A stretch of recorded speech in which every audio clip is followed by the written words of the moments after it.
आज की कहानी है डरपोक पत्थर। बहुत पहले की बात है। एक शिल्पकार मूर्ति बनाने के लिए जंगल में पत्थर ढूंढने गया। वहाँ उसको एक बहुत ही अच्छा पत्थर मिल गया, जिसको देखकर वह बहुत खुश हुआ और कहा, यह मूर्ति बनाने के लिए बहुत ही सही है। जब वह आ रहा था तो उसको एक और पत्थर मिला। उसने उस पत्थर को भी अपने साथ ले लिया। घर जाकर उसने पत्थर को उठाकर अपने औजारों से उस पर कारीगरी करनी शुरू कर दिया। औजारों की चोट जब पत्थर पर हुई तो वह पत्थर बोलने लगा कि मुझको छोड़ दो, इससे मुझे बहुत दर्द हो रहा है। अगर तुम मुझ पर चोट करोगे तो मैं बिखर कर अलग हो जाऊंगा। तुम किसी और पत्थर पर मूर्ति बना लो। पत्थर की बात सुनकर शिल्पकार को दया आ गई। उसने पत्थर को छोड़ दिया और दूसरे पत्थर को लेकर मूर्ति बनाने लगा। वह पत्थर कुछ नहीं बोला। कुछ समय में शिल्पकार ने उस पत्थर से बहुत अच्छी भगवान की मूर्ति बना दी।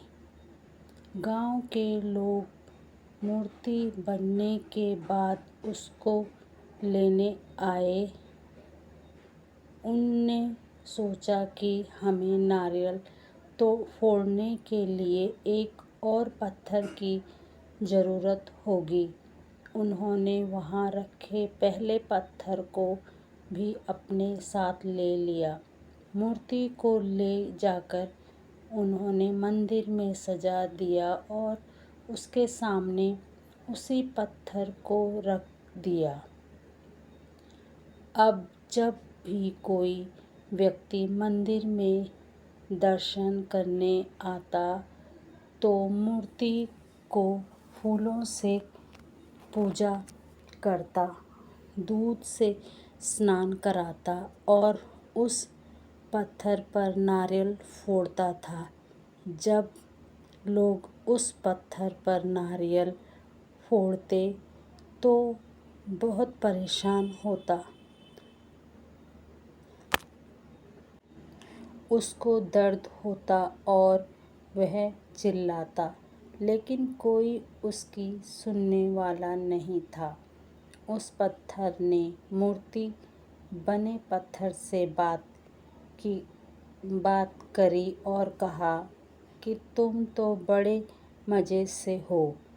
लोग तो तुम्हारी पूजा करते हैं, तुमको दूध से स्नान कराते हैं और लड्डुओं का प्रसाद चढ़ाते हैं, लेकिन मेरी तो किस्मत ही खराब है। मुझ पर लोग नारियल फोड़ कर जाते हैं। इस पर मूर्ति बने पत्थर ने कहा कि जब शिल्पकार तुम पर कारीगरी कर रहा था, यदि तुम उस समय उसको नहीं रोकते तो आज मेरी जगह तुम होते, लेकिन तुमने आसान रास्ता चुना, इसलिए अभी तुम दुख उठा रहे हो। उस पत्थर को मूर्ति बने पत्थर की बात समझ आ गई थी।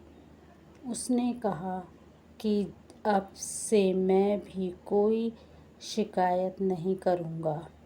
इसके बाद लोग आकर उस पर नारियल फोड़ते। नारियल टूटने से उस पर भी नारियल का पानी गिरता और अब लोग मूर्ति को प्रसाद का भोग लगाकर उस पत्थर पर रखने लगे। सीख: हमें कभी भी कठिन परिस्थितियों से घबराना नहीं चाहिए। कहानी अच्छी लगे तो प्लीज़ लाइक शेयर सब्सक्राइब कर दें।